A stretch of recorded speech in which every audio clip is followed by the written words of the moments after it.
તો બનાસકાંઠાની ચીબાદોરી બનાસ નદી બાવ ઉપરવાસમાં વરસાદને પગલે પાણીની આવક થઈ છે। શરૂ થતાં જ અમીરગઢ તાલુકાના કાંકવાડા ગામ નજીકથી પસાર થતી બનાસ નદી પારના ગામોમાં વસવાટ કરતા ખેડૂતોની મુશ્કેલીમાં વધારો થયો છે।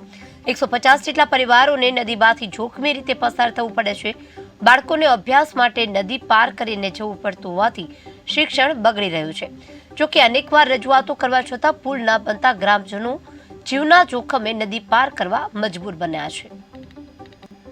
સવારમાં આવવા જવા દૂધ બંને ટાઈમ લાવવાનું ખૂબ તકલીફ પડે છે। એટલે 4 બાર ભેંસોને લાવવાને 15 કિલોમીટર ફરીને તો એટલું તો કોઈ ભાડું અપાય નહીં। ટ્રેક્ટર બીજે કરીએ તો આવે, અહીંથી લાવવામાં ખૂબ તકલીફ કરે। કોઈ બહેરે બીજે તો જઈને કહેતો છોકરોને ઉચકીને લાવવા પડે। છોકરા 1 થી 6 ધોરણવાળા તો ઘેરા જઈએ હાલે। સવારની તકલીફ ખૂબ પડે બંને ટાઈમ માટે। અમે સરકારની રજૂઆત ગાંધીનગર સુધી કરેલી, પણ હજી સુધી કોઈ એનો રસ્તો જ નહીં કરી આપ્યો અમને। કેટલી વખત તો આવીને મુહૂર્તે કરીને ગયા, એક હાથ મુહૂર્ત કર્યું, ખૂબ 3 થી 4 વખત કર્યું છે, હજી સુધી કોઈ એનો નિકાલ થયો નથી। પુલની સમસ્યા એટલે કોઈ વર્ષોથી અમારી સમસ્યા બાકી છે, પણ કોઈ હજી સુધી પૂરી નથી થઈ। બધા નેતા આવી ગયા, મુહૂર્ત કરી ગયા, પણ કોઈ એમનો નિકાલ આવતા નથી। અમારે દૂધ ભરાવાની કોઈ બેન બેટી છે, ડિલિવરી છે, કોઈ દવાખાનાનું હોય એનું કોઈ અમારે 15 કિલોમીટર ફરીને જવું પડે દવાખાના માટે। એટલે અમને કોઈ સેફટી નથી મળતી, સાધનને બીજે કોઈ